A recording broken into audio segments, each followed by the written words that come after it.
La charla de la que les voy a hablar les voy a presentar los resultados que hemos encontrado cuando tratamos de estudiar la posible asociación entre el consumo de yogur y el riesgo de desarrollar sobrepeso y obesidad, así como también el riesgo de desarrollar síndrome metabólico en la corte Sun. En primer lugar, en relación con el yogur, recordar que el yogur es un tipo de leche fermentada, cuya composición nutrimental es muy similar a la leche que le dio, o sea, la leche de partida. Estudios recientes han demostrado que el yogur tiene efectos beneficiosos sobre la salud, y estos efectos se deben principalmente a las bacterias que tiene el yogur y al ácido láctico que se forma durante el proceso de fermentación. En cuanto a las bacterias, normalmente el yogur tiene dos tipos de bacterias, que es el Lactobacillus vulgaris y el Streptococcus thermophilus. Estas bacterias normalmente están en el yogur, pero algunos yogures también adicionan Lactobacillus acidophilus y el Bifidobacterius bifidus. Estas dos últimas son probióticos. Son probióticos que nos van a ayudar a mantener una flora intestinal adecuada. Normalmente en el intestino nosotros tenemos bacterias gram negativas y todas estas bacterias que están presentes en el yogur son bacterias gram positivas. Entonces lo que van a hacer es sustituir esa flora que normalmente, como ya les dije, son bacterias gram negativas, y estas bacterias gram negativas tienen tienen lipopolisacáridos que están asociados con un efecto inflamatorio. Entonces, al ser sustituidos por bacterias gram positivas, este efecto inflamatorio disminuye. También se ha visto que estas bacterias intervienen en el metabolismo de muchos nutrientes, incluidos los lípidos y las bacterias. En cuanto al ácido láctico, el ácido láctico lo que hace es que favorece la absorción de calcio.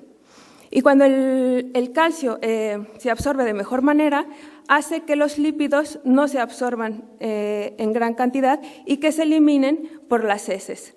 Entonces también, cuando hay más calcio en el organismo, la concentración de calcitrol y la hormona PTH disminuyen, y esto hace que la lipólisis aumente, es decir, que la grasa se destruya más fácilmente y que la lipogénesis disminuya, o sea, que se forme menos grasa de nuevo, ¿no? Bueno, el estudio Sun es una corte prospectiva que fue creado en 1999, cuyo objetivo principal fue analizar la asociación entre la dieta y la ocurrencia de enfermedades crónicas. Esta corte fue diseñada en colaboración con la Escuela de Salud Pública de Harvard, y la metodología que seguimos es muy similar a la de las grandes cortes americanas. Esta corte es una corte abierta, pero tenemos un requisito para que ingresen a la corte. Todos los participantes tienen que ser graduados universitarios. Entonces, en un inicio nosotros invitamos a todos los graduados de la Universidad de Navarra a formar parte del estudio, y posteriormente se amplió esta invitación a todos los colectivos de profesionales en toda España. Cuando un participante decide entrar a la corte, nosotros lo que hacemos es darle un cuestionario basal. En ese cuestionario basal nosotros recogemos información sobre estilos de vida, variables sociodemográficas, les preguntamos sobre su estado de salud, diagnósticos de enfermedades que tengan, y también les pasamos una encuesta dietética. Esta encuesta dietética es un cuestionario semicuantitativo de frecuencia de consumo de alimentos que tiene 136 ítems. Este cuestionario nutricional fue previamente validado en España. Una vez que el participante nos llena este cuestionario basal, nosotros seguimos a los participantes cada 2 años. Les enviamos un cuestionario ya no tan largo como el cuestionario basal, sino un cuestionario más corto, donde les pedimos que nos actualicen su peso, nuevos diagnósticos de enfermedades, y en algún momento del seguimiento también actualizamos la dieta. Entonces, a día de hoy, en el 2015, tenemos ya más de 22.000 participantes incluidos en la corte. El 60% de nuestros participantes son mujeres y más del 50% son profesionales sanitarios, entre médicos, enfermeras, dietistas. La media de edad de nuestra corte es una corte joven. La media de edad está en torno a los 35 años. nuestros participantes tienen una media de índice de masa corporal de 23,5, tenemos solamente casi un 5% de personas obesas y un 25% de personas con sobrepeso. En cuanto al riesgo de la obesidad y el sobrepeso, primero algunos datos importantes. El último reporte de la OMS, que se publicó ahora en enero del 2015, con datos del 2014, nos dice que en el mundo hay más de 1.900 millones de personas con sobrepeso y que de esos, más de 600 millones son obesos. Esto quiere decir que el 13% de las personas a nivel mundial tienen obesidad y que casi un 40% tiene sobrepeso. O sea, nos está hablando de un problema muy grande de salud pública a nivel mundial. Y también nos dice este último reporte que la prevalencia de la obesidad y del sobrepeso en las últimas 3 décadas se ha multiplicado por más del doble. En este mapa vemos la prevalencia de la del sobrepeso, en los diferentes países. Y vemos cómo muchísimos países tienen prevalencias de obesidad por encima del 60%. Este mapa es solamente para hombres. Y para mujeres la situación es un poco menor, pero sigue también en aumento la prevalencia de la obesidad y el sobrepeso. Bueno, ya centrándonos en el tema del yogur y el riesgo de sobrepeso y obesidad. El primer estudio que se publicó en relación a este tema fue en el año 2002. Este estudio fue hecho con datos del estudio Cardias, donde los autores pretendían estudiar el consumo de lácteos y el riesgo de desarrollar obesidad, así como también el síndrome metabólico, que antes se llamaba síndrome de resistencia a la insulina. Lo que encuentra este estudio es que las personas que consumían más yogur tenían menos riesgo de desarrollar obesidad, pero la asociación que ellos encontraron no fue estadísticamente significativa. Cabe mencionar que este estudio no tenía muchísimos participantes. Posteriormente, en Francia, en el 2008, se publica el segundo estudio en relación al tema del yogur, donde la Corte Subimax también analiza el consumo de lácteos y el riesgo, no era riesgo, sino era el cambio en la circunferencia de la cintura y el cambio de peso. Y también observan que los sujetos que consumían más lácteos y también más yogur tenían menos ganancia de peso y menos aumento en la circunferencia de la cintura durante el seguimiento. También este estudio fue con pocos participantes. Y fue en el año 2011 cuando un megaestudio de la Universidad de Harvard, de Mozaffarian y colaboradores, es un estudio súper importante porque este estudio valoró el consumo de ciertos alimentos y la ganancia de peso en periodos de 4 años. Porque este estudio incluyó los datos de las 3 grandes cortes americanas. La primera, la Corte de las Enfermeras 1, que incluía únicamente mujeres con una media de edad de alrededor de 52 años y que fueron seguidas por 50 años. Luego también incluyó los datos de la Corte de las Enfermeras 2, que eran enfermeras, todas mujeres, pero la media de edad era de 37 años, me parece, y fueron seguidas por 12 años. Y la tercera corte que incluyó fue la Corte de los Profesionales Sanitarios, que estos eran únicamente varones, a los que también se les siguió por 20 años, y la media de edad de estos sujetos era 50 años. Entonces, por lo que los datos de este estudio incluían a más de 120.000 sujetos. ¿Y qué encontró este estudio? Pues sorprendentemente, alimentos como el yogur, las frutas y los frutos secos eran los que se asociaban con una pérdida de peso en el periodo siguiente de 4 años. Es por eso que nosotros, en el 2014, nos propusimos analizar esta asociación entre el consumo de yogur y el riesgo de sobrepeso y obesidad. Y al mismo tiempo que nosotros publicamos este artículo, otro artículo también fue publicado con datos de la Corte Framingham, otra corte importante en Estados Unidos, en donde también analizaron el consumo de yogur y la ganancia de peso y el cambio en la circunferencia de cintura, y donde también observaron que un mayor consumo de yogur estaba asociado con menor ganancia de peso y con menor aumento en la circunferencia de cintura. Entonces nosotros, para llevar a cabo nuestro objetivo, En el cuestionario basal que yo les comentaba, les preguntábamos a los participantes por cuánto yogur consumían y de acuerdo a ese consumo de yogur valorábamos los casos nuevos que se iban a presentar en un periodo de 6 años de obesidad y sobrepeso. Entonces, primero calculamos el consumo total de yogur y clasificamos a los participantes en 5 categorías de acuerdo al consumo, desde los que consumían menos de 2 raciones a la semana hasta los que consumían 5 raciones a la semana. Como necesitábamos que nuestros participantes por lo menos tuvieran un seguimiento de 2 años, tuvimos que excluir a todos aquellos que ingresaron a la corte después de finales del 2010. También, como queríamos ver casos nuevos de obesidad y de sobrepeso, tuvimos que excluir a todos aquellos que ya de forma basal tenían sobrepeso y obesidad. Excluimos también a aquellos sujetos que nos hubieran reportado ingestas energéticas extremas, o muy altas o muy bajas. Excluimos a las mujeres que estaban embarazadas, a personas que ya reportaban enfermedades crónicas basales como cáncer, diabetes e hipertensión, porque estos sujetos suelen cambiar su alimentación debido al diagnóstico de estas enfermedades. También excluimos a las personas que no tenían ningún seguimiento y a las personas que tenían alguna variable de interés faltante. Entonces, nuestra muestra final fue de más de 8.000 participantes.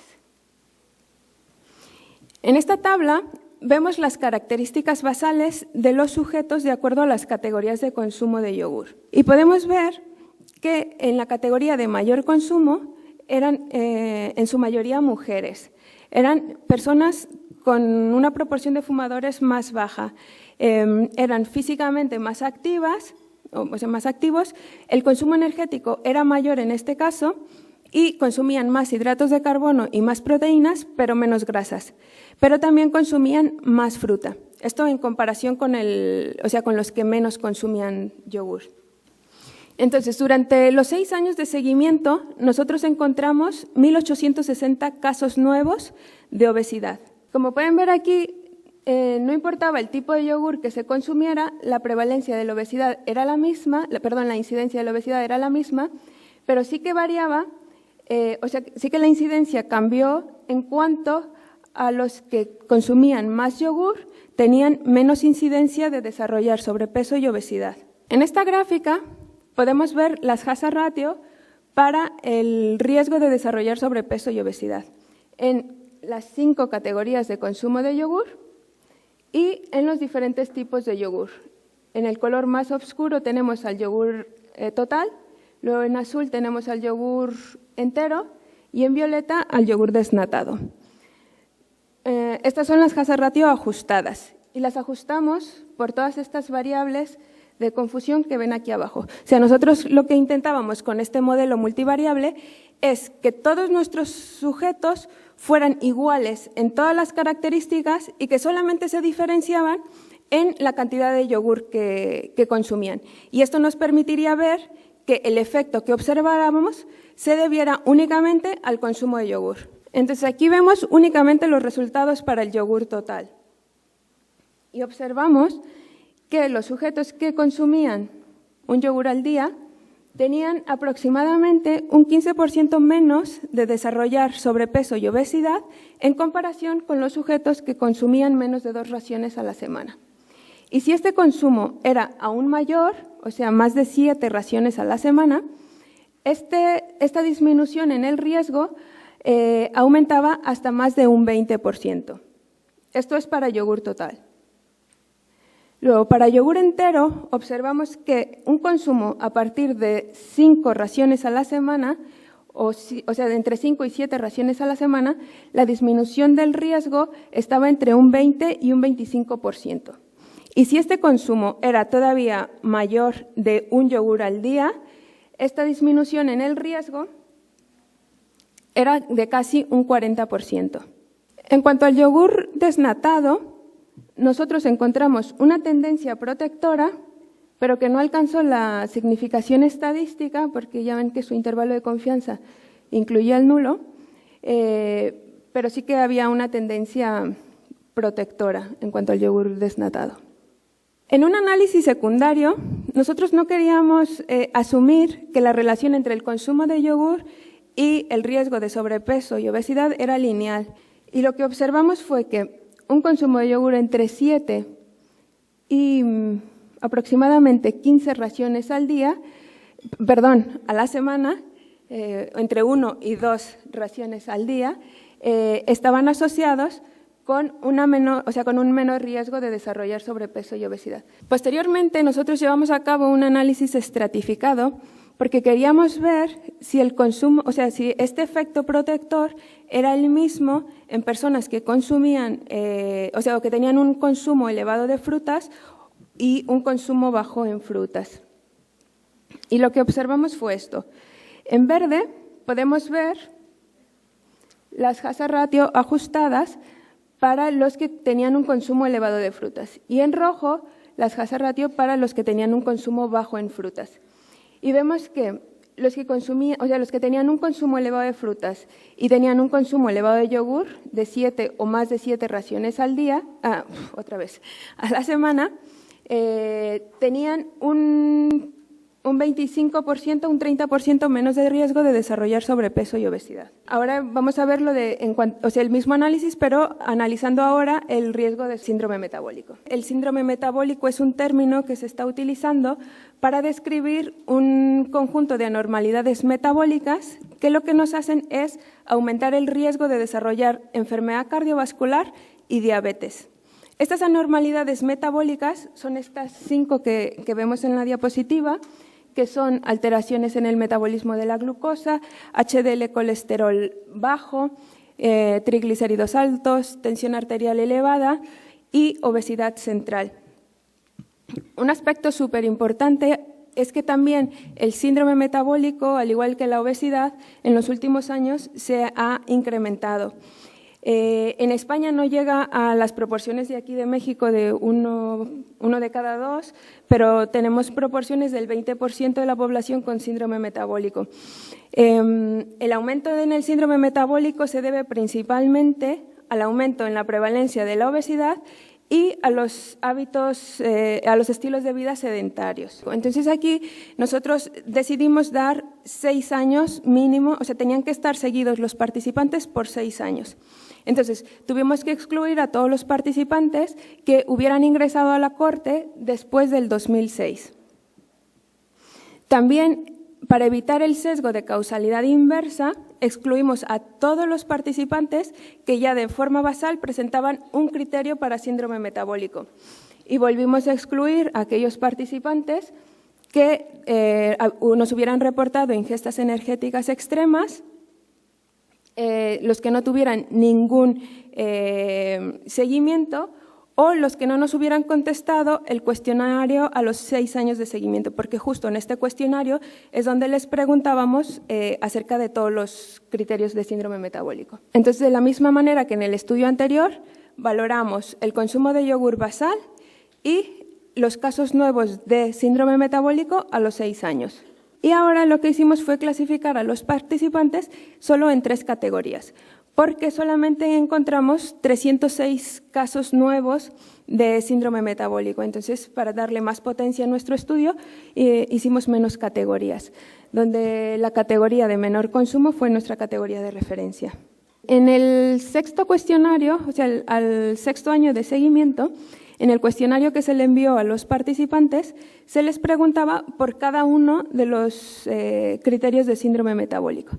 Junto con este cuestionario, nosotros les enviamos una cinta métrica y les informamos a los participantes cómo habría que medirse su cintura. Y ya ellos nos reportaron toda esta información y nos regresaron el cuestionario.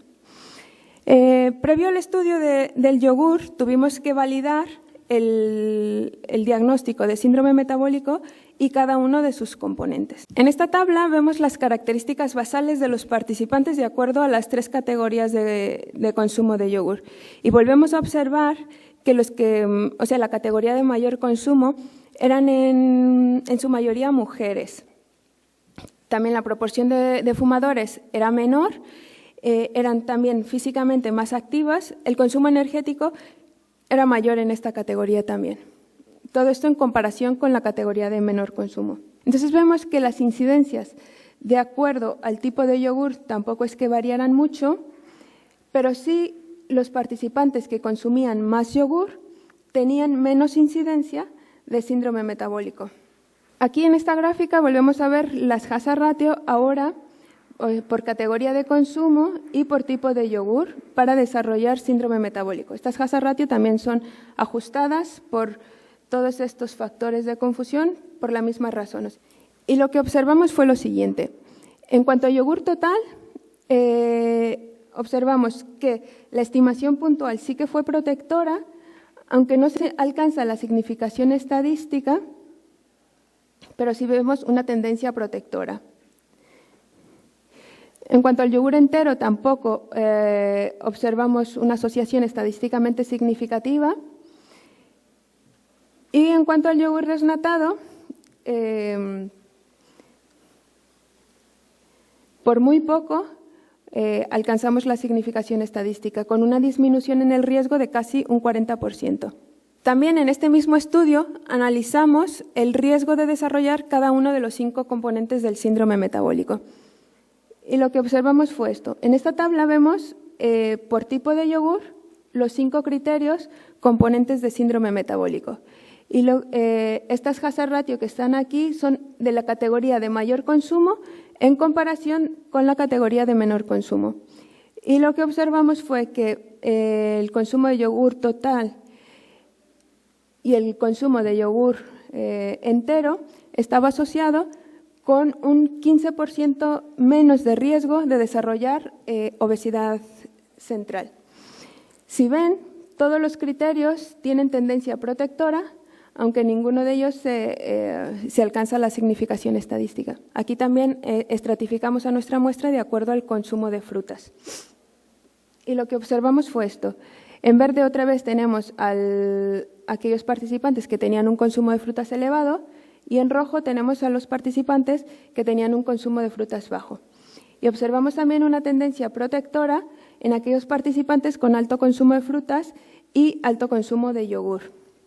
Entonces, como queríamos analizar esto de una forma más profunda, porque veíamos que existía una tendencia, lo que hicimos fue crear ahora, en vez de 3 categorías de yogur y 2 categorías de fruta, crear 6 categorías nuevas, donde juntábamos tanto el efecto del yogur y el efecto de las frutas. Entonces, ahora nuestra categoría de referencia fue los sujetos que consumían muy poco yogur, o sea, menos de 2 raciones al día, y los que consumían poca fruta. Esta era nuestra categoría de referencia.